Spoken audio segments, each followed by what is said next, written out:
அடுத்தது 2வது இன்னொரு கடைசியா முதல்ல சொன்ன இது வந்து புன்னை மரத்த தன்னுடைய தோழியாக கருதுறது.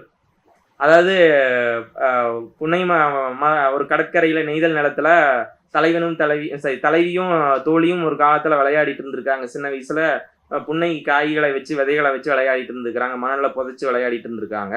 அப்ப மறந்து விட்டுட்டு தோழியும் தலைவியும் போயிட்டாங்க. அது முளைச்சு அப்படியே மரமா ஆயிருச்சு. அப்புறம் ஒரு காலத்துல பெருசானதுக்கு அப்புறமா தலைவியும் தலைவனும் அந்த இடத்துல சந்திக்கிறதுக்காக வர்றாங்க. அப்போ தலைவன் கிட்ட தலைவி சொல்றா, இந்த மரத்தடி உட்கார வேண்டாம், ஏன்னா இது வந்து என்னோட தோழி. அதாவது இந்த மரம் புன்னை மரம் வந்து என்னுடைய தோழி.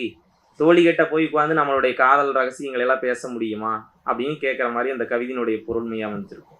அப்ப இயற்கையை நம்ம தமிழ் மரபு எப்படி கொண்டாடி இருக்கு அப்படின்னு பார்த்தா, இயற்கையினுடைய ஒரு பகுதியாக மனிதர்கள் வந்து இருந்திருக்கிறாங்க. அதாவது இயற்கையை அதாவது இயற்கையோடு இசைந்து வாழ்ற வாழ்க்கை, அதைத்தான் திணை இணக்கம்னு சொல்றாங்க. நம்ம இன்னைக்கு வாழ்றது வந்து திணை பிணக்கம். அதாவது இயற்கை ஒரு மாதிரி இருக்கும், நம்ம ஒரு மாதிரி இருக்கும். அதாவது இன்னைக்கு நம்ம சூழல் சீர்கெடுத்ததுனால வந்த விளைவு என்ன ஆயிடுச்சுன்னா, காலம் கடந்து மழை பெய்யறது, அதீதமான மழை பெய்யறது, கொடூரமான குளிர், கொடூரமான வெப்பம், இப்படியான ஒரு சூழல்ல நம்ம ஒரு மாற்றத்தை ஏற்படுத்தி இருக்கிறோம். இப்ப நீங்க வயநாட்டுல நடந்த பிரச்சனையோ, போன ஆண்டு திருநெல்வேலியிலும் சென்னையிலையும் கடுமையான மழைகள் பெய்தது. இப்போ பொள்ளாச்சி பகுதியில கடுமையான வெயில் அடிச்சது. நீங்க உதகமண்டலம் அதே போல கொடைக்கானல்லாம் பார்த்தீங்கன்னா மலைகள்ல தீ பிடிச்சு எரிஞ்சது இந்த ஆண்டு, கடுமையானது. அப்ப இந்த வெயிலும் இந்த மழையும் ஏன் இப்படி நிகழுது அப்படிங்கிறத நம்ம யோசிக்கவே மாட்டேங்கிறோம்.